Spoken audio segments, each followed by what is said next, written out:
Hello and welcome back to Baby Elias's Stories.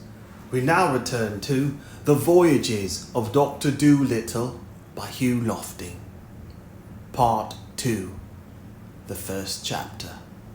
The crew of the Curlew. From that time on, of course, my position in the town was very different. I was no longer a poor cobbler's son. I carried my nose in the air as I went down the high street with Jip in his gold collar at my side. And snoobish little boys who had despised me before because I was not rich enough to go to school now pointed me out to their friends and whispered, "You see him? He's a doctor's assistant and only 10 years old." But their eyes would have opened still wider with wonder if they had but known that I and the dog that was with me could talk to one another. 2 days after the doctor had been to our house to dinner, he told me very sadly that he was afraid that he would have to give up trying to learn the language of the shellfish, at all events for the present. "I'm very discouraged, Stubbins, very. I've tried the mussels and the clams, the oysters and the whelks, cockles and scallops, 7 different kinds of crabs and all the lobster family. I think I'll leave it for the present and go at it again later on." "What will you turn to now?" I asked. "Well, I rather thought of going on a voyage, Stubbins. It's quite a time now since I've been away, and there is a great deal of work waiting for me abroad." "When shall we start?" I asked. "Well, first I shall have to wait till the purple bird of paradise gets here. I must see if she has any message for me from Long Arrow.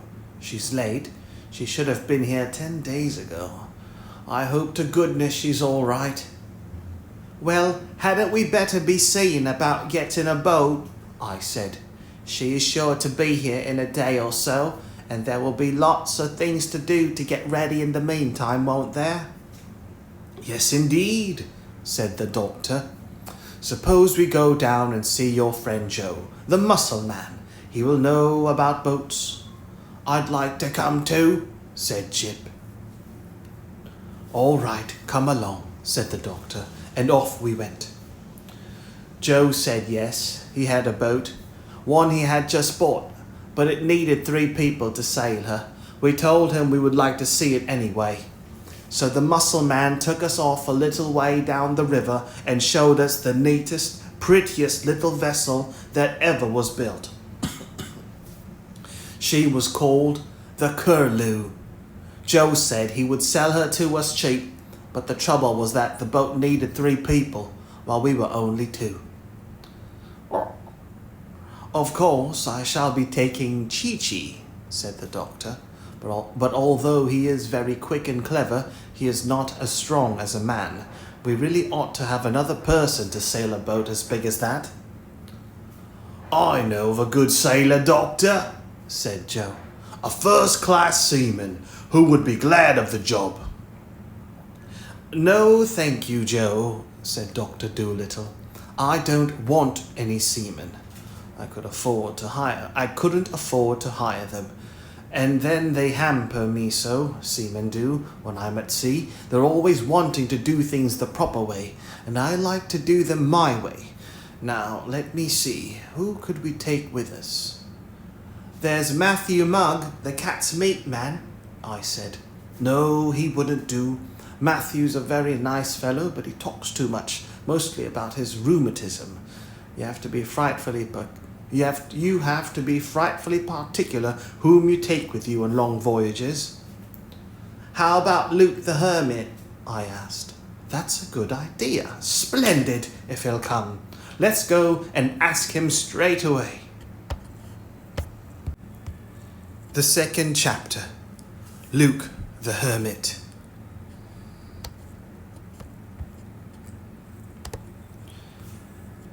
The Hermit was an old friend of ours, as I have already told you. He was a very peculiar person. Far out on the marshes he lived in a little bit of a shack, all alone except for his bridal bulldog. No one knew where he came from, not even his name. Just Luke the Hermit, folks called him.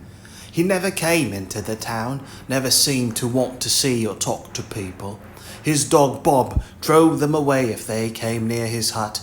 When you asked anyone in Puddleby who he was or why he lived out in that lonely place by himself, the only answer you got was, "Oh, Luke the Hermit? Well, there's some mystery about him. Nobody knows what it is, but there's a mystery.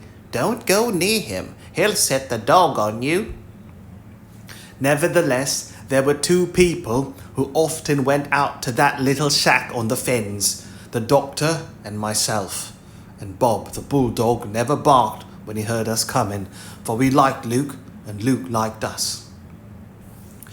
This afternoon, crossing the marshes, we faced a cold wind blowing from the east. As we approached the hut, Jip put up his ears and said, "That's funny." "What's funny?" asked the doctor. "That Bob hasn't come out to meet us.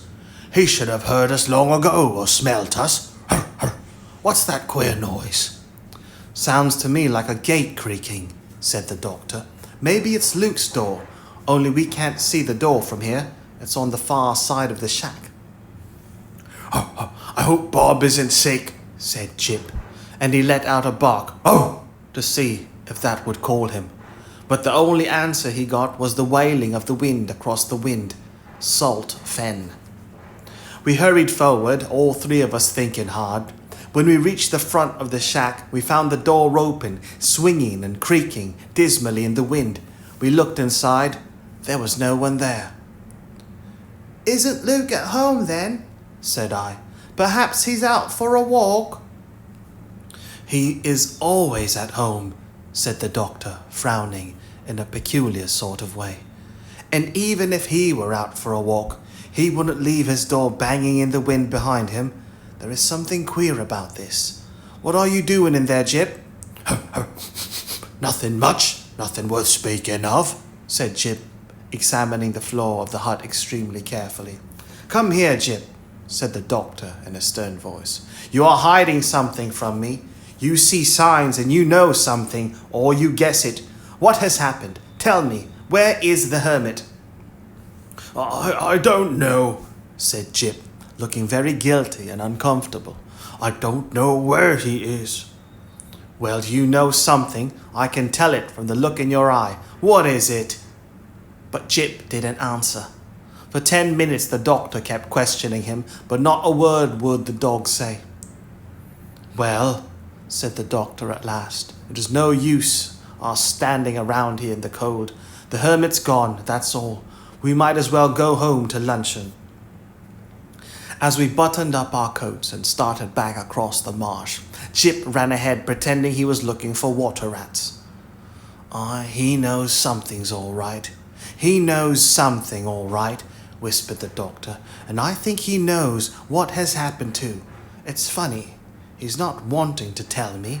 He has never done that before, not in 11 years. He has always told me everything. Strange, very strange."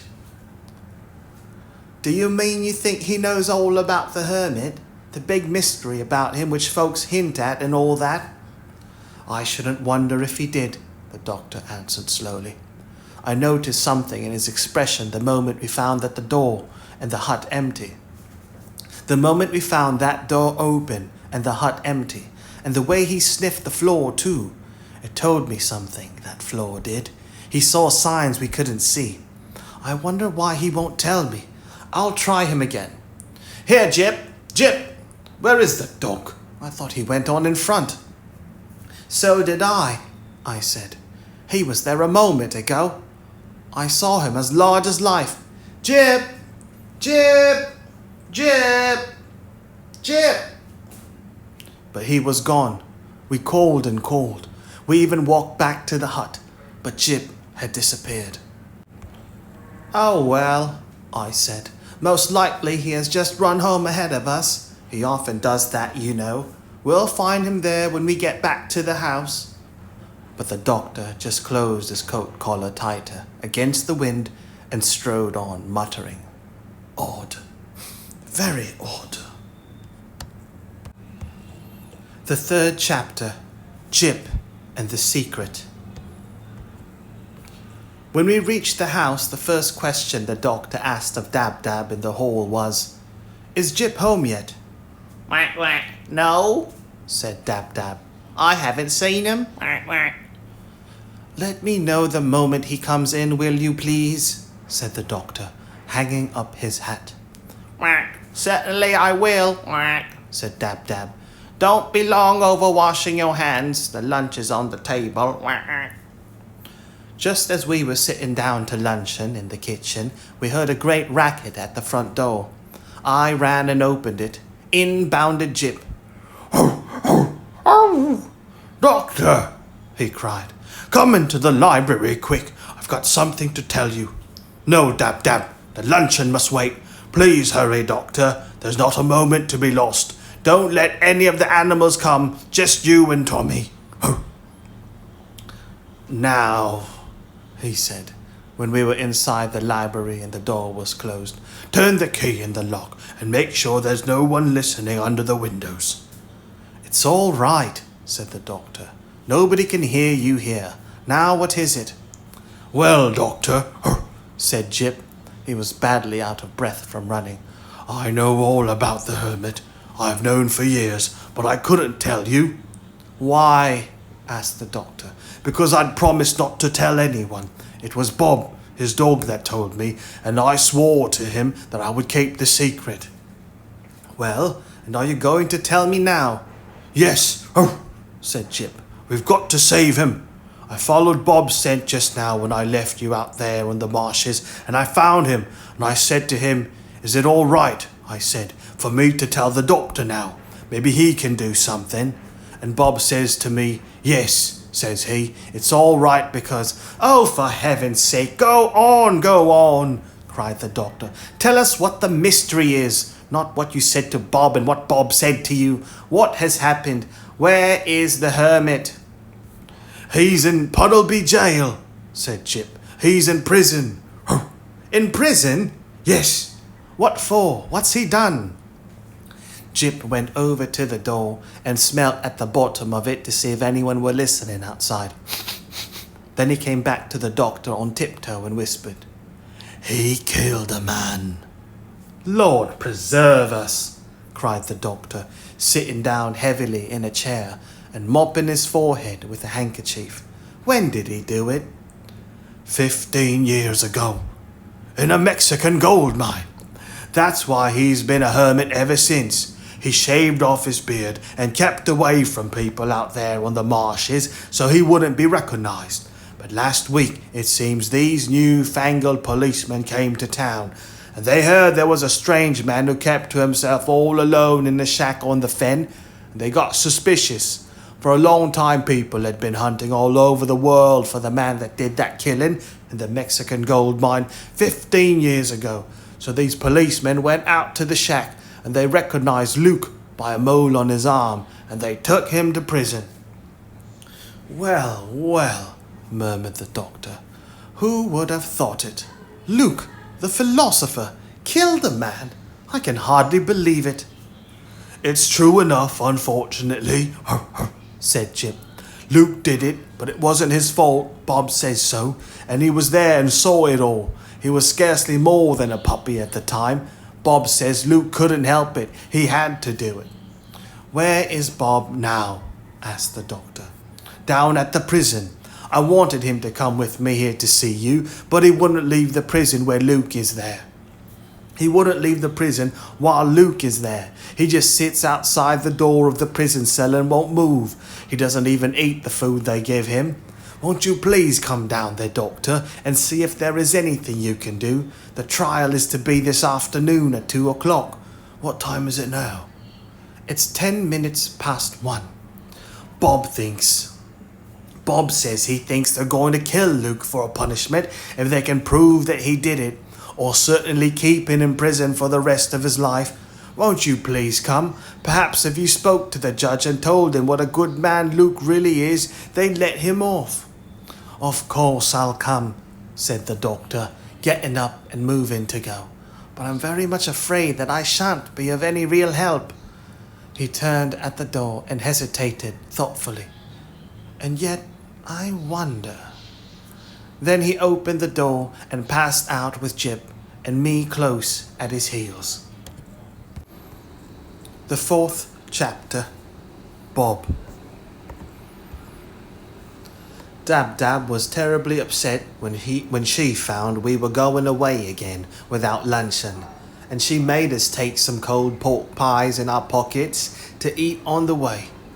When we got to Puddleby Courthouse, it was next door to the prison, we found a great crowd gathered around the building.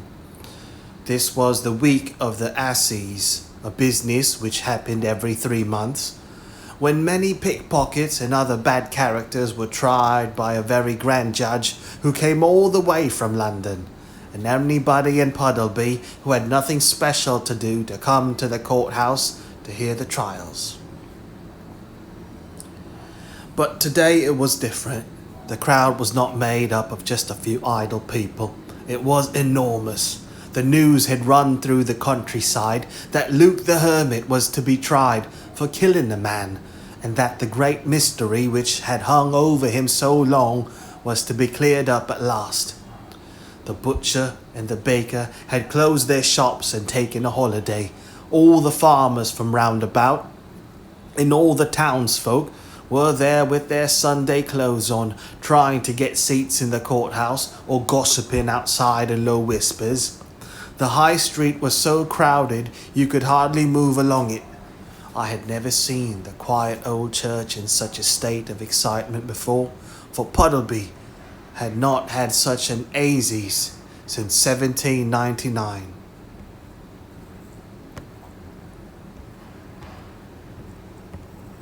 Assizes. Assizes. Assize. A court which formerly sat at intervals in each country of England and Wales to administer the civil and criminal law. Assize. For Puddleby had not had such an Assizes since 1799, when Ferdinand Phipps, the rector's oldest son, had robbed the bank. If I hadn't had the doctor with me, I'm sure I would never have been able to make my way through the mob packed around the courthouse door.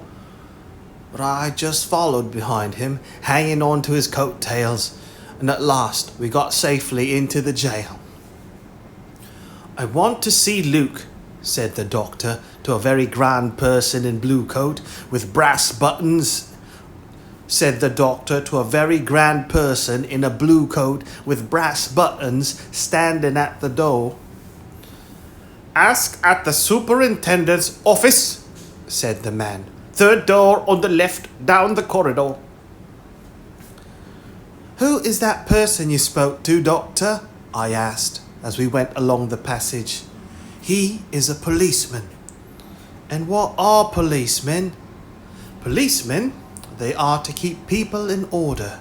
They've just been invented by Sir Robert Peel. That's why they are also called peelers, sometimes. It is a wonderful age we live in. They're always thinking of something new. This will be the superintendent's office, I suppose." From there, another policeman was sent with us to show us the way. Outside the door of Luke's cell, we found Bob, the bulldog, who wagged his tail sadly when he saw us. The man who was guiding us took a large bunch of keys from his pocket and opened the door. I had never been inside a real prison cell before, and I felt quite a thrill when the policeman went out and locked the door after him, leaving us shut in the dimly lighted little stone room. Before he went, he said that as soon as we had done talking with our friend, we should knock upon the door and he would come and let us out. At first, I could hardly see anything. It was so dim inside, but after a little, I made out a low bed against the wall under a small barred window. On the bed, staring down at the floor between his feet, sat the hermit, his head resting in his hands. "Well, Luke," said the doctor in a kindly voice, They don't give you much light in here, do they?" Very slowly, the hermit looked up from the floor. "Hello, John Dolittle. What brings you here?" "I've come to see you. I would have been here sooner, only I didn't hear about all this till a few minutes ago. I went to your hut to ask you if you would join me on a voyage, and when I found it empty, I had no idea where you could be. I am dreadfully sorry to hear about your bad luck. I have come to see if there is anything I can do." Luke shook his head. "No, I don't imagine there is anything can be done. They've caught me at last. That's the end of it, I suppose." He got up stiffly and started walking up and down the little room. "In a way, I'm glad it's over," said he. "I never got any peace, always thinking they were after me, afraid to speak to anyone. They were bound to get me in the end, yes. I'm glad it's over." Then the doctor talked to Luke for more than half an hour, trying to cheer him up, while I sat around wondering what I ought to say and wishing I could do something. At last the doctor said he wanted to see Bob, and we knocked upon the door and were let out by the policeman. "Bob," said the doctor to the big bulldog in the passage, "come out with me into the porch. I want to ask you something." How is he, Doctor? asked Bob as we walked down the corridor into the courthouse porch. "Oh, Luke's all right. Very miserable, of course, but he's all right. Now tell me, Bob, you saw this business happen, didn't you? You were there when the man was killed, eh?" "I was, Doctor," said Bob. "And I tell you—" "All right," the doctor interrupted. "That's all I wanted to know for the present. There isn't time to tell me more now. The trial is just going to begin. There are the judge and the lawyers coming up the steps. Now listen, Bob. I want you to stay with me when I go into the courtroom, and whatever I tell you to do, do it. Do you understand? Don't make any scenes, don't bite anybody, no matter what they may say about Luke. Just behave perfectly quietly and answer any question I may ask you truthfully. Do you understand?" "Very well, but do you think you will be able to get him off, Doctor?" asked Bob. "He's a good man, Doctor, he really is. There never was a better." We'll see, Bob. It's a new thing I'm going to try. I'm not sure the judge will allow it, but we'll see. It's time to go into the courtroom now. Don't forget what I told you. Remember, for heaven's sake, don't start biting anyone, or you'll get us all put out and spoil everything. The 5th chapter, Mendoza. Inside the courtroom, everything was very solemn and wonderful. It was a high, big room, raised above the floor.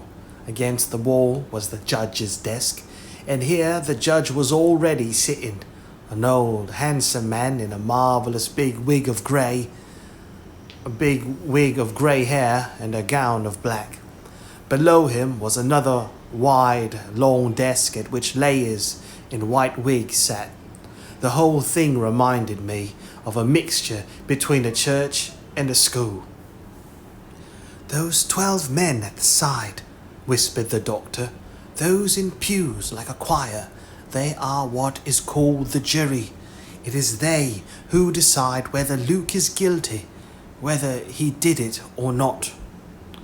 "Ah, and look," I said, "there's Luke himself in a sort of pulpit thing with policemen each side of him. And there's another pulpit, the same kind, the other side of the room, see? Only that one's empty." "That one is called the witness box," said the doctor. "Now I'm going down to speak to one of those men in white wigs, and I want you to wait here and keep these 2 seats for us. Bob will stay with you. Keep an eye on him. Better hold on to his collar. I shan't be more than a minute or so." With that, the doctor disappeared into the crowd, which filled the main part of the room. Then I saw the judge take up a funny little wooden hammer and knock on his desk with it. This, it seemed, was to make people keep quiet, for immediately everyone stopped buzzing and talking and began to listen very respectfully. Then another man in a black gown stood up and began reading from a paper in his hand. He mumbled away exactly as though he were praying. He mumbled away exactly as though he was saying his prayers and didn't want anyone to understand what language they were in. But I managed to catch a few words. Bzz, bzz, bzz, bzz, bzz, otherwise known as Luke the Hermit of bzz, bzz, bzz, bzz, bzz, for killing his partner with bzz, bzz, bzz, bzz, bzz, otherwise known as Bluebeard Bill on the night of the bzz, bzz, bzz, bzz, in the bzz, bzz, bzz of Mexico. Therefore, Her Majesty's bzz, bzz, bzz, bzz. At this moment, I felt someone take hold of my arm from the back, and turning round, I found the doctor had returned with one of the men in white wigs. Stubbins, this is Mr. Percy Jenkins, said the doctor.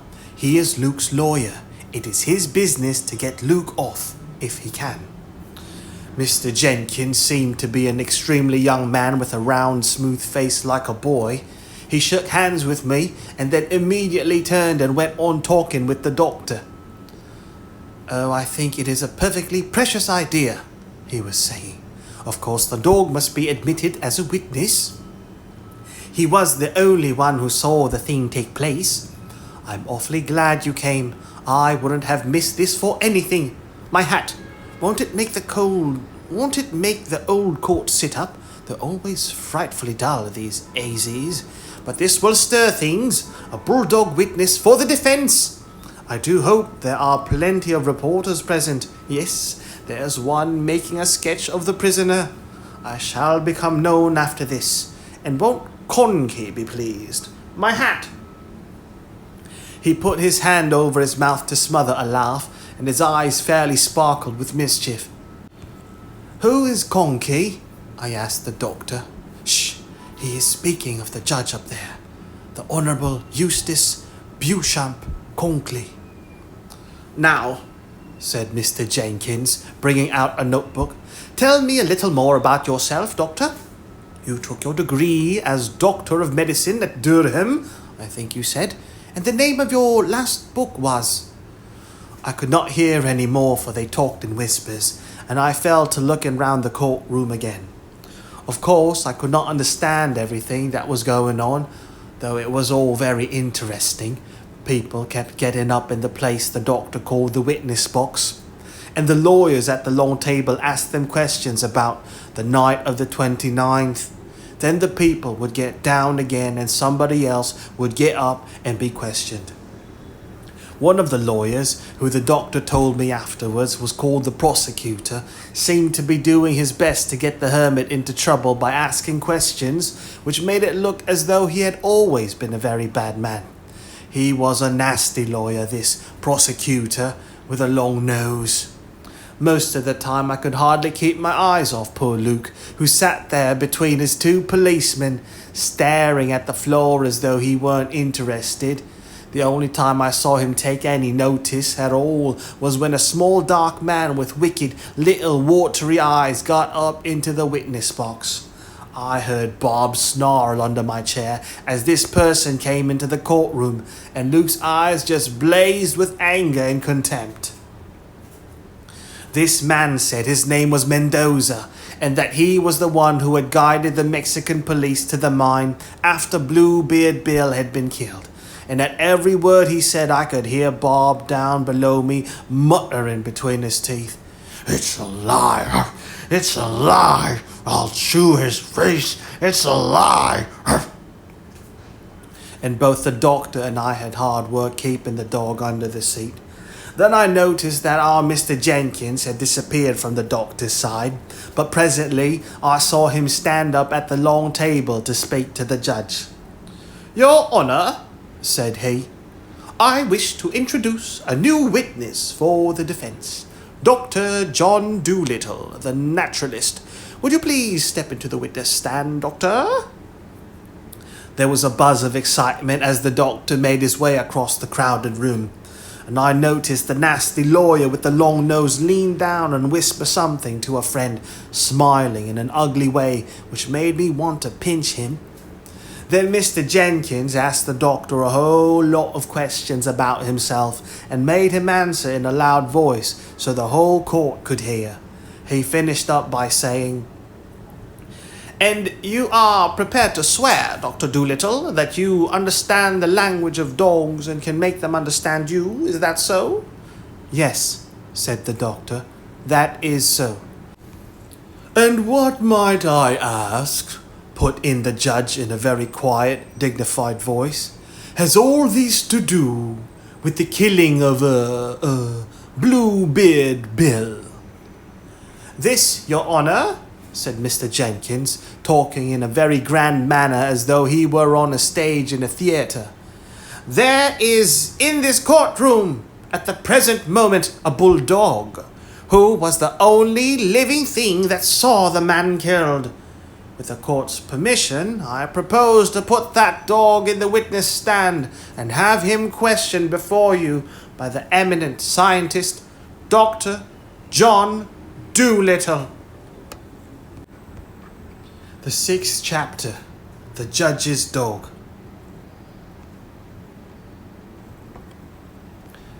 At first there was a dead silence in the court, then everybody began whispering or giggling at the same time, till the whole room sounded like a great hive of bees. Many people seemed to be shocked, most of them were amused, and a few were angry. Presently up sprang the nasty lawyer with the long nose. "I protest, Your Honour," he cried, waving his arms wildly to the judge. "I object.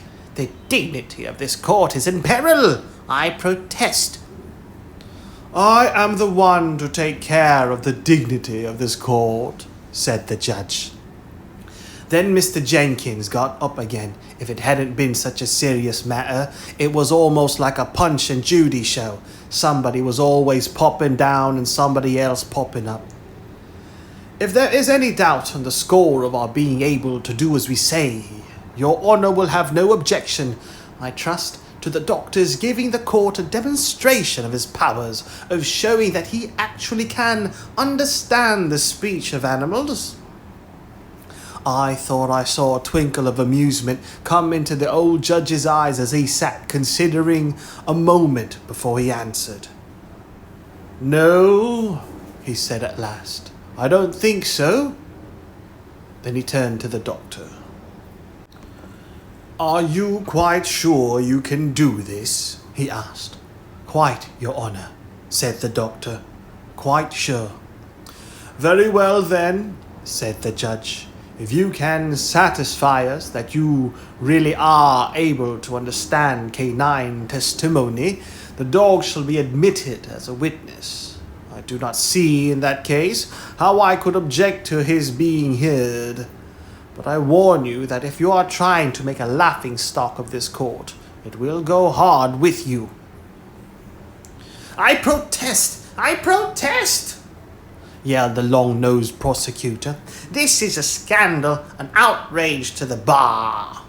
"Sit down," said the judge in a very stern voice. "What animal does Your Honour wish me to talk with?" asked the doctor. "I would like you to talk to my own dog," said the judge. "He is outside in the cloakroom. I will have him brought in, and then we shall see what you can do." Then someone went out and fetched the judge's dog, a lovely great Russian wolfhound with slender legs and a shaggy coat. He was a proud and beautiful creature. "Now, doctor," said the judge, "did you ever see this dog before? Remember, you are in the witness stand and under oath."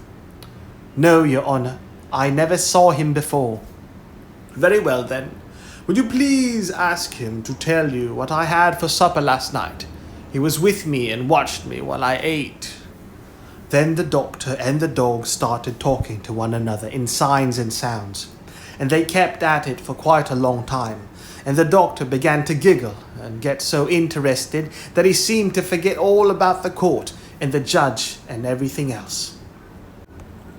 "What a time he takes," I heard a fat woman in front of me whispering. "He's only pretending. Of course he can't do it. Who ever heard of talking to a dog? He must think we're children." "Haven't you finished yet?" the judge asked the doctor. "It shouldn't take that long just to ask what I had for supper." "Oh no, Your Honor, pardon me," said the doctor. The dog told me that long ago, but then he went on to tell me what you did after supper." "Never mind that," said the judge. "Tell me what answer he gave you to my question." "He says you had a mutton chop, 2 baked potatoes, a pickled walnut, and a glass of ale." The Honourable Eustace Beauchamp Conkley went white to the lips. "Sounds like witchcraft," he muttered. "I never dreamed." "And after your supper," the doctor went on, "he says you went to see a prize fight and then sat up playing cards for money till 12 o'clock and came home singing, 'We won't get—'" "That will do," the judge interrupted. "I am satisfied. You can do as you say. The prisoner's dog shall be admitted as a witness." "I protest! I object!" screamed the prosecutor. "Your Honor, this is—" "Sit down!" roared the judge. "I say the dog shall be heard. That ends the matter. Put the witness in the stand." And then, for the first time in the solemn history of England, a dog was put in the witness stand of Her Majesty's Court of Assize. And it was I, Tommy Stubbins, when the doctor made a sign to me across the room, who proudly led Bob up the aisle, through the astonished crowd, past the frowning, spluttering, long-nosed prosecutor, and made him comfortable on a high chair in the witness box, from where the old bulldog sat, scowling down over the rail upon the amazed and gaping jury.